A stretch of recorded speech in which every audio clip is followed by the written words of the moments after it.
ज्ञानतिमिरान्धस्य ज्ञानाञ्जनशलाकया चक्षुरुन्मिलितं येन तस्मै श्रीगुरवे नमः। नमो विष्णुपादाय कृष्णपृष्ठाय भूतले श्रीमते भक्तिवेदान्तस्वामिनिति नाम्ने। नमस्ते सरस्वती देवे गौरवाणी प्रचारिणे निर्विशेष शून्यवादी पाश्चात्य देशतारिणे। जय श्री कृष्ण चैतन्य प्रभु नित्यानंद श्री अद्वैत गदाधर श्रीवासादि गौरभक्तवृंद। हरे कृष्ण कृष्ण कृष्ण हरे हरे, हरे Ram Ram Ram Hare Hare. Hare Krishna. So today we are going to discuss on Bhagavad-Gita Sloka 10.11. I'll read the verse, synonyms, translation and purport, then we'll move for the detailed discussion. The verse is as follows. तेषामेवानुकम्पार्थम् अहमज्ञानजं तमः नाशयाम्यात्मभावस्थः ज्ञानदीपेन भास्वता. Synonyms: Tesham, for them, eva, certainly, anukampartham, to show special mercy, aham, I, ajnanajam, due to ignorance, tamaha, darkness, nashayami, dispel, atmabhava, within their hearts, sthaha, situated, jnana, of knowledge, deepena, with the lamp, bhasvata, glowing. Translation and purport by His Divine Grace A.C. Bhaktivedanta Swami Srila Prabhupada Ki Jai. Translation: To show them special mercy, I, dwelling in their hearts, destroy with the shining lamp of knowledge the darkness born of ignorance. When Lord Chaitanya was in Banaras promulgating the chanting of Hare Krishna Krishna Krishna Hare Hare, Hare Rama Rama Rama Hare Hare, thousands of people were following him. Prakashananda Saraswati, a very influential and learned scholar in Banaras at that time, derided Lord Chaitanya for being a sentimentalist. Sometimes Mayavadi philosophers criticize the devotees because they think that most of the devotees are in the darkness of ignorance and are philosophically naive sentimentalists. Actually, this is not the fact. They are very learned scholars who have put forward the theory of devotion.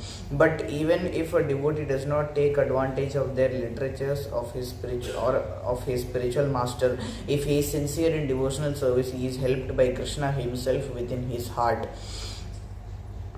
So the sincere devotee engaged in Krishna consciousness cannot be without knowledge. The only qualification is that one carry out devotional service in full Krishna consciousness. The Mayavadi philosophers think that without discriminating one cannot have pure knowledge. For them, this answer is given by the Supreme Lord. Those who are engaged in pure devotional service, even though they may be without sufficient education and even without sufficient knowledge of the Vedic principles, are still helped by the Supreme Personality of Godhead without any as stated in this are still helped by the Supreme Personality of Godhead as stated in this verse.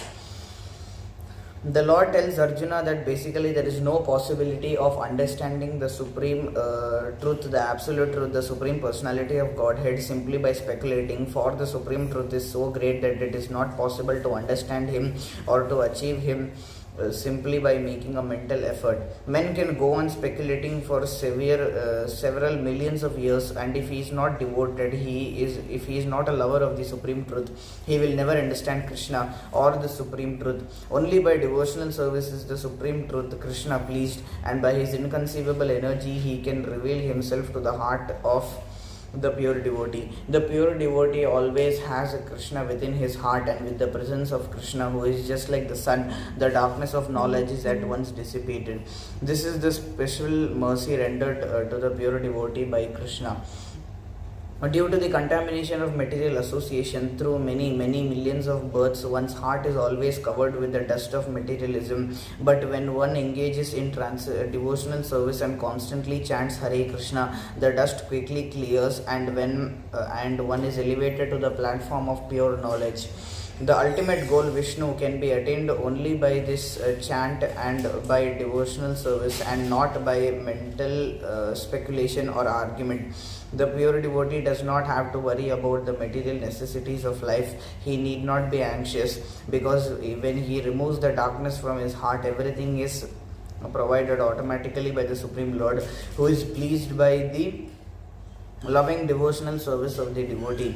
This is the essence of the teachings of Bhagavad-Gita. By studying Bhagavad-Gita, one can become a soul completely surrendered unto the Supreme Lord and engage himself in pure devotional service. As the Lord takes charge, one becomes completely free from all kinds of materialistic endeavors. Now moving into the detailed discussion, here if we want to be cleansed of all anarthas, then we must read Bhagavad Gita every day, because this here the Supreme Lord mentions that to show them special mercy. So who is that them? So here it is, in the previous verse he says, those who are constantly devoted to serving me with love, these people. So we will get that point, we will reach that stage when we become free of all anarthas. To become free of anarthas, we must read this Gita, which is the pure sublime knowledge delivered to us by the Supreme Lord himself. Now here we are reading Sloka, Bhagavad-Gita Sloka 10.11, which is which is part of the Chatush Shloki of the Gita, or the 4 main shlokas of the Gita, and this is the essence or the cream of the Bhagavad-Gita, and that this speaks of Bhakti Yoga. Bhagavad-Gita 10.8 to 11, these things. These 4 shlokas, 8, 9, 10 and 11. So this is the essence of the Bhagavad Gita, these 4. And they belong to the 10th chapter of the Gita, which is again the essence of all the chapters, along with the 9th chapter. So this part of the Gita is called Swa Mahima Varnan, where the Supreme Lord speaks about himself, especially in the 10th chapter. Thus these are the 4 main shlokas which are given in the 10th chapter. So in the Bhagavad Gita, the 10.8 speaks about cultivating knowledge and practicing the knowledge. So it is mentioned here that I am the source of all spiritual and material worlds. Everything emanates from me. The wise who perfectly know this engage in my devotional service and worship me with all their hearts. So cultivating knowledge that the Supreme Lord is the cause of all emanations, and practicing, that is worshipping him with all their hearts, because now he is the Lord, so we should worship him. So this is Bhagavad Gita 10.8, and 10.9 involves offering body, mind and words in the service of the Lord. So here it is mentioned that the thoughts of my pure devotees dwell in me. Their lives are fully devoted to my service, and they derive great satisfaction and bliss from always enlightening one another and conversing about me. So offering body, mind and words. So mind, where the Supreme Lord dwells in the mind of the pure devotees, and the pure devotees dwell in the mind of the Lord, and their lives are fully devoted to the body, and words they speak to each other about the Supreme Lord. So this is done by the devotees. Now, Bhagavad Gita 10.10 speaks about how Krishna provides the knowledge which is required. Here it is mentioned that to those who are constantly devoted to serving me with love, I give the understanding by which they can come to me. So, how Krishna provides knowledge. And finally, the verse which we are in, Bhagavad Gita 10.11, it speaks about how Lord dispels ignorance by lighting rays of knowledge. So, to show them special mercy, I, dwelling in their hearts, destroy with the shining lamp of knowledge the darkness born of ignorance. So, yes, 10.8 and 10.9 speaks about what people do for Lord, and 10.10 and 11 speak about what the Lord does for people. So, again, another verse which is related to this comes in the Brihadaranyaka Upanishad. It says, Asatoma Sadgamaya Tamasoma Jyotirgamaya Mrityorma Amritam Gamaya Om Shanti Shanti Shanti Hi. So, Asatoma Sadgamaya, Tamasoma Jyotirgamaya. So please help me and Tamasoma Jyotirgamaya. Bring me from darkness to light. And Mrityorma Amritam Gamaya. Bring me from mortality to immortality. That is from death to immortality. Mrityor and Amritam. So Om Shanti Shanti Shanti. Let there be peace all around the world. Another connecting verse where it involves destroying darkness with the lamp of knowledge. So Krishna gives knowledge with pure devotional service, as it is mentioned in Bhagavad-Gita 11.54.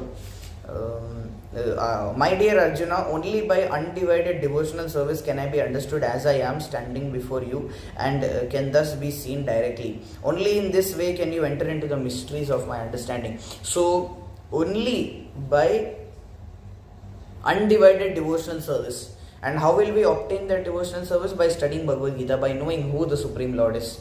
So then we can easily surrender to the Lord. Surrendering involves three things: humility, faith, and unwavering devotional service, determination. So humility, faith, and determination, these three are parts of surrender. And by studying Bhagavad Gita, one can get to know how to surrender and why should we surrender.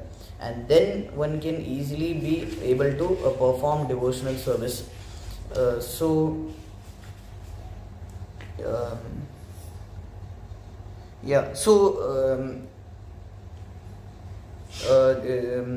Bhagavatam 2:16 is related to this. So etavan sankhya yoga bhyam swadharma parinishthaya janmalabha parampumsam ante narayana smritihi. We must remember the Supreme Lord at the end of life. We will get this only by surrendering to the Lord for the entire lifetime, because at death the Yamadutas come and one is more worried about what is going to happen to me. So at this point, if one thinks about the Lord, it is very rare. Like one among maybe like some 10,000 or maybe like lakhs and lakhs of people, out of them only one may be able to do such a thing. So, or maybe none also. So we have to practice for one entire lifetime. Then only we will be able to remember the Supreme Lord at the end. And we are eternally indebted to Srila Prabhupada. How can we repay the debt? He made hard things easier for us. Now, first of all, even in this reading of the Gita also, this was actually written in the Devanagari script some 5,000 years ago. Krishna spoke this in the Devanagari script. He didn't speak it in English. So and Prabhupada came and he wrote the verse in English so that we can read it, and then he gave synonyms translation, and what can we learn out of it? It's written in Bhakti Vedanta purports. So how can we repay our debt back to Srila Prabhupada? Not only writing, not only books, he even gave us practical guidance in this process. So this is the Prabhupada was empowered by the Supreme Lord, and he came and he made so many devotees all around the world, and because of him we are able to gain this special mercy. And thus the Supreme Lord mentions, to show them special mercy, I, dwelling in their hearts, destroy with the shining lamp of knowledge the darkness born of ignorance. So this knowledge will come only with pure devotional service. As it is mentioned in the previous verse, we should constantly serve the Lord with love. This will come only by pure devotional service. So we are all supposed to engage in this process, and then we can get the special mercy of the Lord. Then we can move from darkness to light, and then we can ultimately go for liberation and serving the Supreme Lord in His own abode, and by cooperating with everyone else there. So this was the end of the explanation on Bhagavad Gita 10.11. Thank you so much. Hare Krishna, Dandavat Pranams, Jai Srila Prabhupada.